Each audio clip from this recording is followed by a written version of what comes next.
melakukan satu peraturan penting. Kenapa kau lakukan hari ini kalau kau bisa melakukannya besok? Bercanda, bercanda.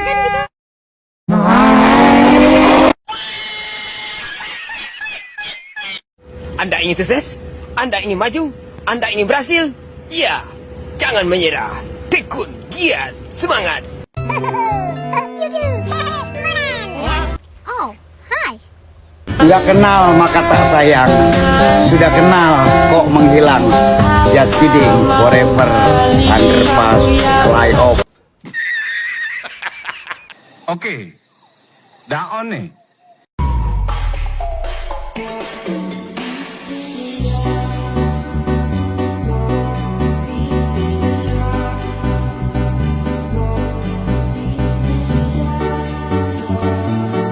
A few moments later.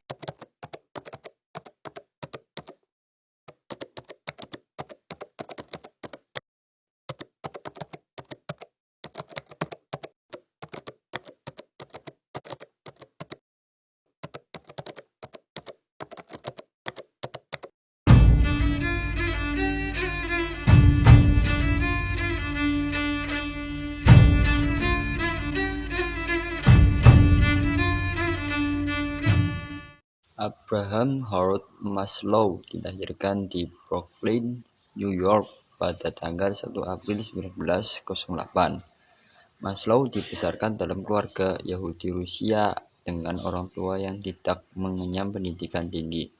Pada masa kecilnya, ia dikenal sebagai anak yang kurang berkembang dibanding anak lain sebayanya.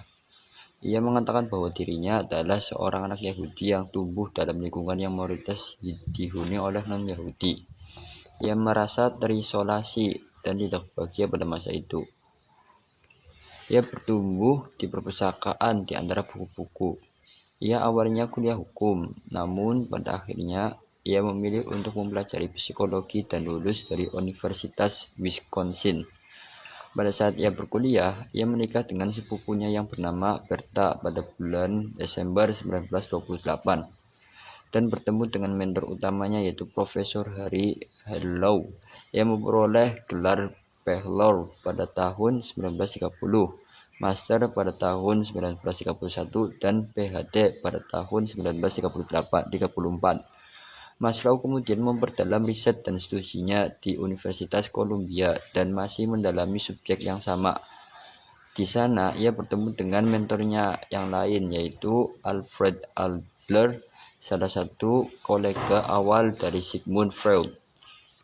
Pada tahun 1937 sampai 1951, Maslow memperdalam ilmunya di Brooklyn College di New York. Ia bertemu dengan dua mentor lainnya yaitu Ruth Benedict, seorang antropologis, dan Max Wertheimer, seorang gestalt psikolog yang ia kagumi secara profesional maupun personal. Kedua orang inilah yang kemudian menjadi perhatian Maslow dalam mendalami perilaku manusia, kesehatan mental, dan potensi manusia. Ia menulis dalam subjek-subjek ini yang mendalam.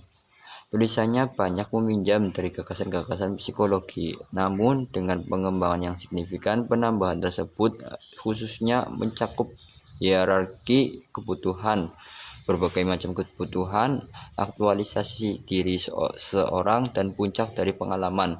Maslow menjadi pelopor aliran humanistik psikologi yang terbentuk pada sekitar tahun 1950 hingga 1960-an.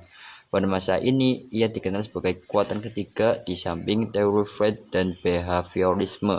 Maslow menjadi profesor di Universitas Brandeis dari tahun 1951 hingga 1969 dan menjabat sebagai ketua Departemen Psikologi di sana selama 10 tahun. Disinilah ia bertemu dengan Kurt Goldstein yang memperkenalkan ide aktualisasi diri padanya dan mulai menulis karya-karyanya sendiri. Di sini ia juga mulai mengembangkan konsep psikologi humanistik. Ia menghabiskan masa pensiunnya di California sampai akhirnya ia meninggal karena serangan jantung pada tanggal 8 Juni 1970. Kemudian pada tahun 1967, Asosiasi Humanis Amerika menganugerahkan gelar Humanist of the Year. Maslow banyak berhubungan dengan intelektual Eropa yang baru bermigrasi ke Amerika Serikat seperti Alfred Adler, Erich Fromm, dan Karen Horney. Pada tahun 1951, Maslow berjumpa dengan Kurt Goldstein, seorang yang mengenalkan tentang ide aktualisasi diri yang menjadi bibit dari teorinya tentang hierarki kebutuhan. Pada periode ini pula, dia bersama beberapa psikolog lain seperti Carl Rogers memproklamirkan aliran ketiga dari psikologi yang dikenal sebagai humanisme. Tidak cukup bermain-main dengan humanisme, menjelang akhir hayatnya, Maslow mengenalkan lagi satu aliran yang dikenal sebagai mazhab keempat, yakni psikologi transpersonal, yang berbasis pada filosofi dunia timur dan mempelajari hal-hal semacam meditasi, fenomena parapsikologi, dan kesadaran level tinggi. Maslow meninggal pada tanggal 8 Juni 1970 di California karena serangan jantung setelah kesehatannya memburuk pada tahun-tahun terakhir hidupnya. Yang menarik dari teori Abraham Maslow adalah tentang aktualisasi diri. Aktualisasi diri itu sebuah proses untuk menyadari dan memanfaatkan potensi diri untuk mencapai tujuan hidup.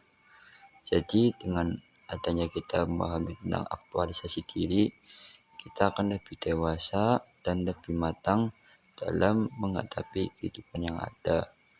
Aktualisasi diri juga membuat kita mampu menerima diri sendiri, memiliki gambaran diri yang positif, mampu melakukan hidup mandiri, memiliki tujuan hidup yang jelas, memiliki rasa cinta dan kasih sayang, dan mampu memecahkan masalah dengan bijaksana. Maka dari itu, menurut saya, sesuatu yang menarik dari Abraham Maslow adalah tentang teorinya aktualisasi diri. Teori Abraham Maslow dimasukkan ke dalam paradigma traits karena itu teori itu menekankan pentingnya peran kebutuhan dalam pembentukan kepribadian. Dalam hal ini, kedudukan Maslow menjadi unik. Pada mulanya, dia adalah pengikut setia John Watson, sehingga dapat dimasukkan ke dalam kelompok behavioris. Namun kemudian menyadari bahwa behaviorisme dan psikoanalisis yang mengembangkan teori berdasarkan penelitian binatang dan orang neurotik tidak berhasil menangkap keajaiban nilai-nilai kemanusiaan. Abraham Maslow akhirnya menjadi orang pertama yang memproklamirkan aliran humanistik sebagai kekuatan ketiga dalam psikologi. Humanisme menegaskan adanya keseluruhan kapasitas martabat dan nilai kemanusiaan untuk menyatakan diri. Humanisme menentang pesimisme dan keputusasaan pandangan psikoanalitik dan konsep kehidupan robot pandangan behaviorisme. Humanisme yakin bahwa manusia memiliki di dalam dirinya potensi untuk berkembang sehat dan kreatif. Dan jika orang mau menerima tanggung jawab untuk hidupnya sendiri, dia akan menyadari potensinya mengatasi pengaruh kuat dari pendidikan orang tua, sekolah, dan tekanan sosial lainnya. Pandangan humanisme dalam kepribadian menekankan hal-hal berikut.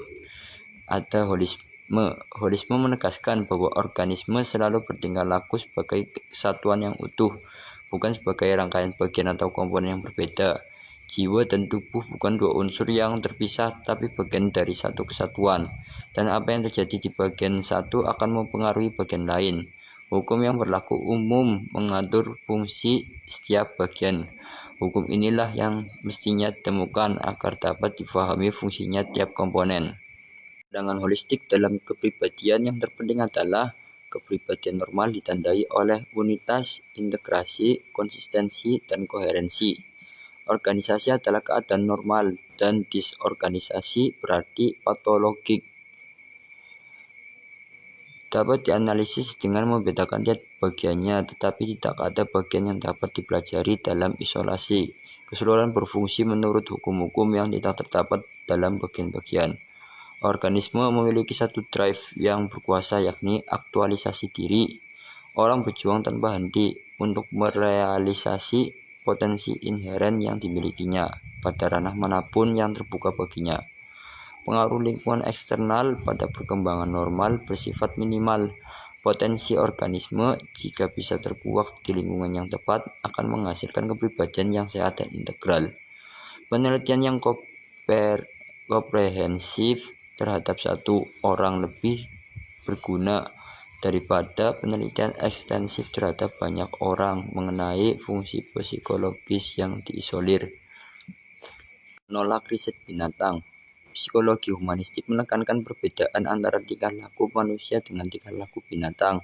Riset binatang memandang manusia sebagai mesin dan mata rantai.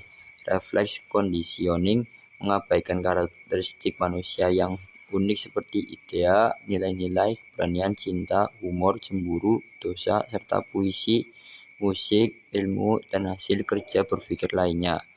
Menurut Maslow, behaviorisme secara filosofis berpandangan dehumanisme.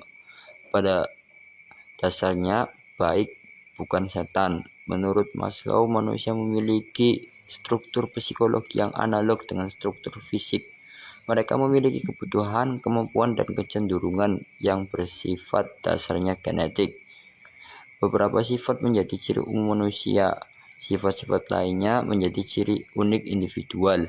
Kebutuhan, kemampuan, dan kecenderungan itu secara esensial sesuatu yang baik, atau paling tidak sesuatu yang netral. Itu bukan setan.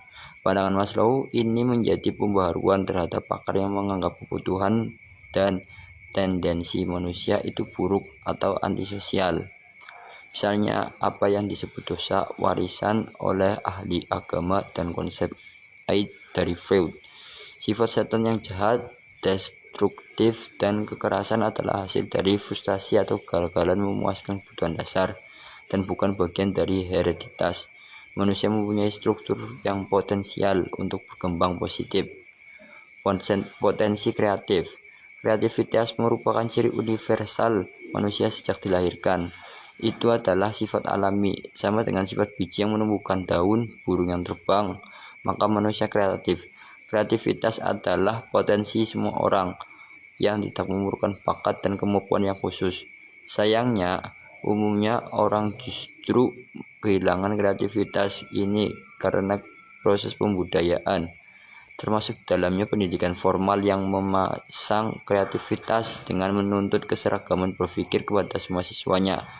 Hanya sedikit orang yang kemudian menemukan kembali potensi kreatif yang segar, naif, dan langsung dalam memandang segala sesuatu. Jadi kesimpulan dari teori Maslow secara singkat adalah menjelaskan bahwa manusia memiliki berbagai tingkatan kebutuhan yang harus dipenuhi secara berurutan, mulai dari kebutuhan dasar seperti makan dan minum hingga kebutuhan yang lebih tinggi seperti aktualisasi diri. Seperti halnya manusia cenderung memenuhi kebutuhan dasar terlebih dahulu seperti makan, minum, tidur, tempat tinggal, dan perlindungan. Setelah kebutuhan dasar terpenuhi, setiap manusia akan berusaha memenuhi kebutuhan sosial, penghargaan, hingga aktualisasi diri. Nah, setiap tingkat kebutuhan saling berkaitan dan membentuk hierarki. Satu tingkat harus terpenuhi sebelum individu bisa fokus pada tingkat berikutnya.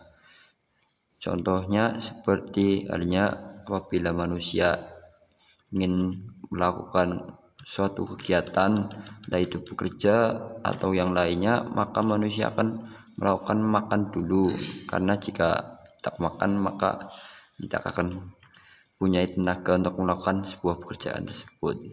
Cukup sekian dari saya, kurang lebihnya mohon maaf.